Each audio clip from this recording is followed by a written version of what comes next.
Backing out of security agreements to protect the Democratic National Convention is in Milwaukee with less than 3 weeks to go into the event. Why would they do this? The move comes after new orders in the city would restrict officers from using certain crowd control measures expected if there are any protests, which happens a lot. Tear gas and pepper spray now off the table, so they're out. Joining us now is one of the police chiefs withdrawing his officers from the DNC, from the West Allis Police Department, Chief Patrick Mitchell. Chief, is it just about pepper spray, and is it just about tear gas? Well, pepper spray and tear gas are certainly the main issue at hand. My fear would also be that there'll be a limitation upon the police department of other tactics that they can use. But the elimination of tear gas and pepper spray is of grave concern to me. Why would they do this? You're the pros. These other people are telling you what you can't do, yet they want the result?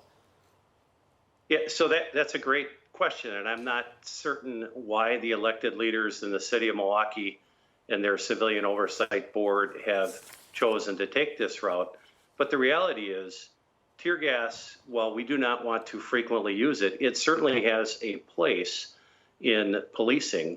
And if you remove chemical irritants from the tools that we can use, you leave us with very limited options after that. One of those options, unfortunately, is retreat. Chemical irritants are very, very effective at getting a crowd that is becoming an unlawful assembly to leave an area and disperse.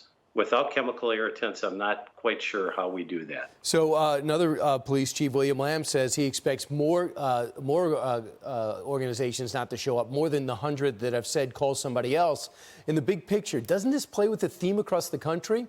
We'll tell you what not to do as police officers. Meanwhile, these people making the rules don't spend one day in the academy or in uniform. Yes, and I certainly do understand that politicians and civilian oversight boards have a role in policing, but common sense would tell you if they would listen to the professionals, any professional police chief would tell you, we don't want to use chemical irritants. We make decisions based on the actions of the crowd.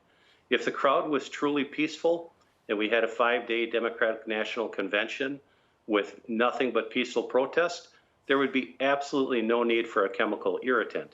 But again, if that is removed, we're in a bad spot. Yeah, the rioters / protesters, they have a say in this, and no one's telling them what to do. They're just telling you how to handle it. Meanwhile, this is what the DNC said in response to that huge news.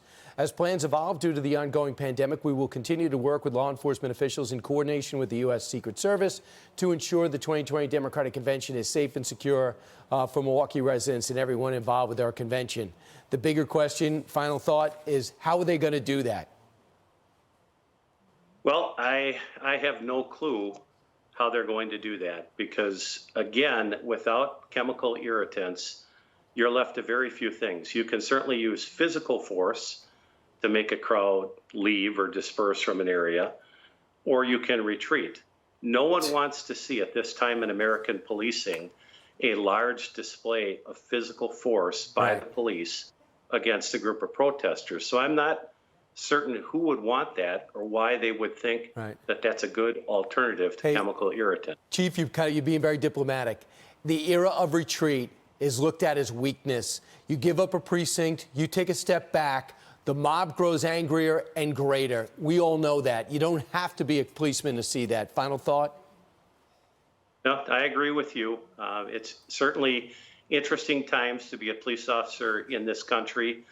I know in my heart that we are supported by the overwhelming majority of Americans. They want professional police officers. They want positive interactions. Every police chief gets that. Gotcha.